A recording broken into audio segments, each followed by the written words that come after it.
सुशील दुबे जी को इनवाइट करता हूं, बहुत ही जाने माने पत्रकार हैं। सुशील जी, आपका स्वागत। तो मिल्कीपुर में चुनाव अब नहीं होगा ऐसा मुझे अब लग रहा है, क्योंकि 15 दिन की बात तिथि मिली है कोर्ट की। तो अब तो चुनाव आयोग को भी एक मौका मिला कि भाई कोर्ट ने ही खुद अभी डेट टाल दी है। एक पहला विषय। दूसरा, उपचुनाव हो रहे हैं और ऐसा लग रहा है कि दोनों बड़े दल, चाहे वो समाजवादी पार्टी हो या फिर बीजेपी, इस बार सहयोगियों को वो कुछ देने के मूड में नहीं है, बल्कि उनसे बलिदान चाहते हैं। मीडिया मास्टर, पिछली डिबेट में भी मैंने आपसे निवेदन किया था और मैं फिर बोल रहा हूँ, ये जो उपचुनाव है 10 थे, अब वो 9 हो गए हैं, क्यों है उसके बारे में बताएंगे। अभी 9 चुनाव हैं। ये चुनाव मेन पार्टी में होना चाहिए।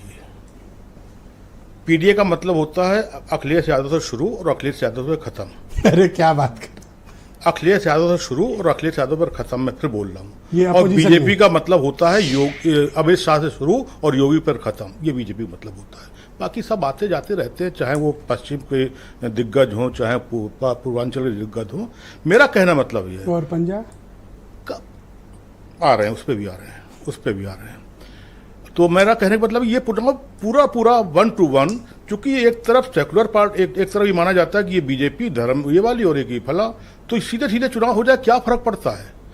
क्यों इसमें बीच में? क्योंकि अगर मान लो वो आरएलडी शक में हो कि ये लोग किसी को न कोई बिल्कुल नहीं। हमने तब भी कहा था एकदम नहीं देना चाहिए, कतई त्याग करना चाहिए। कांग्रेस को भी गाजियाबाद में चौथे नंबर पे थे, चौथे नंबर पे थे। गाजियाबाद में कांग्रेस चौथे नंबर पे थी, और उसको गाजियाबाद दे दो, कैसे दे दो, क्या दे दो, क्यों दे दो? अरे क्या गाजियाबाद भी नहीं दोगे? नहीं, चौथे नंबर पे थी। कितने वोट थे? आप वोट तो देख लो उसके।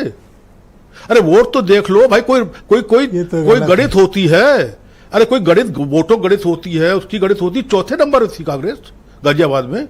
अच्छा, अब ये आरएलडी तक भरे हुए, अब आरएलडी अब वो जीत जाएगी, मान लो। ऐसा लगता नहीं है कि वो मिलेगा, ऐसा लगता नहीं है। क्या मीरापुर भी नहीं? ऐसा लगता नहीं है, ऐसा लगता नहीं, मीरापुर का ऐसा लगता नहीं। अगर मिल जाएगी, देखिए होता क्या, वो भी सोच रहे होंगे कि अगर ये जीत जाएगी तो सारा का सारा क्रेडिट जयंत को चला जाएगा।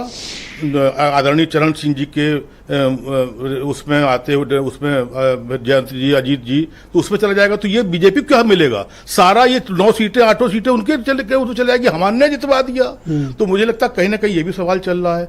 फिर उधर वो निषाद राज, और फिर वो पटेल, थोड़ा सा आपका टाइम ले लूं, पटेल राज, और फिर राजभर राज।